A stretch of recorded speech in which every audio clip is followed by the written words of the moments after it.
दिल कहा जाता है और दूसरी तरफ नगरोटा जो जम्मू की सियासत की धड़कन मानी जाती है।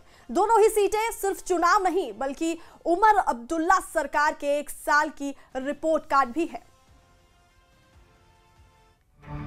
जम्मू कश्मीर की सियासत में इंतजार की घड़ी अब खत्म होने को है। 2 सीटों बडगाम और नगरोटा पर हुए उपचुनाव के नतीजे आने वाले हैं और इन नतीजों से तय होगी जम्मू कश्मीर की राजनीतिक दिशा और दशा। सबसे पहले बात बडगाम की। ये वही सीट है जो तब खाली हुई थी जब मौजूदा मुख्यमंत्री उमर अब्दुल्ला ने 2024 के विधानसभा चुनाव में दोनों जगहों से जीत दर्ज की थी, गांदरबल और बडगाम।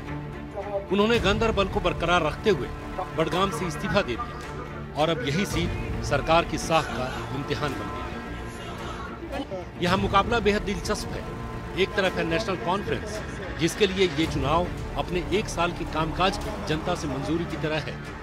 वहीं दूसरी तरफ है पीपुल्स डेमोक्रेटिक पार्टी जिसके लिए ये चुनाव राजनीतिक पुनर्जन्म का मौका बन चुका है। अगर पीडीपी ये सीट जीतती है तो इसे घाटी में उसकी सियासी वापसी के तौर पर देखा जाएगा और अगर एनसी जीत दर्ज करती है तो ये साबित करेगा कि जनता अभी उमर अब्दुल्ला की सरकार पर भरोसा करती है। यानी बडगाम में इस बार दांव सिर्फ एक सीट का नहीं बल्कि सरकार की साख और विपक्ष के भविष्य का है। अब रुख करते हैं नगरोटा विधानसभा सीट की। जम्मू जिले की ये सीट हमेशा से राजनीतिक रूप से संवेदनशील रही है। यहाँ का हर चुनाव सिर्फ विकास का नहीं बल्कि जम्मू के मूड का पैमाना माना जाता है। ये सीट उस वक्त खाली हुई जब पूर्व विधायक देवेंद्र सिंह राणा के निधन के बाद उपचुनाव की घोषणा हुई। राणा जो कभी बीजेपी के मजबूत चेहरे माने जाते थे, उनके जाने के बाद नगरोटा में सियासी समीकरण पूरी तरह बदल गए। इस बार मुकाबले में एक तरफ बीजेपी जो अपनी परंपरागत पकड़ को बरकरार रखना चाहती है तो दूसरी ओर नेशनल कॉन्फ्रेंस जो इस सीट पर जीत दर्ज कर यह साबित करना चाहती है कि उसकी पकड़ सिर्फ घाटी तक नहीं जम्मू में भी है।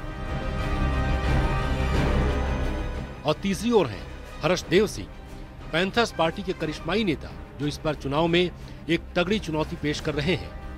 राजनीतिक विश्लेषकों की माने तो अगर बीजेपी ये सीट बचाने में कामयाब रहती है तो ये संदेश जाएगा कि जम्मू रीजन अब भी बीजेपी के साथ है। लेकिन अगर एनसी या पैंथर्स पार्टी ने यहाँ जीत दर्ज की तो नतीजा बनेगा जम्मू की सियासत का टर्निंग पॉइंट। यानी नगरोटा का फैसला सिर्फ एक उम्मीदवार की जीत या हार नहीं बताएगा बल्कि ये तय करेगा कि जम्मू की जनता अब भी पुरानी राह पर है या नई सियासी सोच की ओर बढ़ रही है। बडगाम में कौन बनाएगा सरकार पर भरोसे की मुहर और नगरोटा में कौन लिखेगा नई सियासत की कहानी, सबकी निगाहें वहीं टिकी हैं। ये उपचुनाव सिर्फ 2 सीटों की लड़ाई नहीं बल्कि जम्मू कश्मीर की राजनीति के अगले पड़ाव की झलक है। कहीं साख का सवाल है, कहीं वापसी की उम्मीद और इसी के बीच तय होगी सरकार की राह और विपक्ष की दिशा। Bureau report, news 18 JKLH। तो इंतजार की घड़ियां बहुत तेजी से खत्म हो रही है और नगरोटा बडगाम उपचुनाव 30 मिनट बाद काउंटिंग शुरू होगी। जी हां, ठीक 30 मिनट बाद ठीक 8 बजे काउंटिंग शुरू हो जाएगी। दोनों सीट पर काउंटिंग एक साथ शुरू होगी। तो आपको बताते चलें कि जम्मू कश्मीर के 2 उपचुनाव के नतीजे आ जाएंगे, नगरोटा और बडगाम उपचुनाव, और ठीक आधे घंटे के बाद काउंटिंग शुरू होगी। 8 बजे काउंटिंग शुरू होगी। पहले वैष्णवी रुझान आएंगे और उसके बाद एक तरह से जिस तरह से हमारे सहयोगी बता रहे थे कि बैलेट जो पेपर्स हैं पहले वो उनकी गिनती होगी, उसके बाद रुझान आना शुरू होंगे और फिर नतीजे आएंगे। जी, तो बड़ी खबर इस वक्त की आपको बता रहे हैं, आधे घंटे बाद काउंटिंग शुरू होगी और दोनों सीट पर काउंटिंग शुरू होगी। और उधर बिहार विधानसभा चुनाव भी बहुत दिलचस्प है जिसके आज नतीजे आना है। आधे घंटे बाद मतगणना शुरू होगी बिहार में भी। और आपको बताते चलें कि सबसे पहले पोस्टल बैलेट की गिनती होगी, काउंटिंग होगी और इसके बाद 8 बजे बिहार का पहला रुझान आएगा। यानी 8 बजे क्योंकि गिनती शुरू हो जाएगी और गिनती शुरू होते ही रुझान भी आना शुरू हो जाएगी। बिल्कुल, सबसे पहले पोस्टल बैलेट की गिनती होगी और 8 बजे बिहार का पहला रुझान आएगा और सभी की नजरें बिहार विधानसभा चुनाव पर तो टिकी हैं। इसके साथ ही जम्मू कश्मीर की बात करें तो नगरोटा बडगाम उपचुनाव पर भी लोगों की निगाहें टिकी हैं।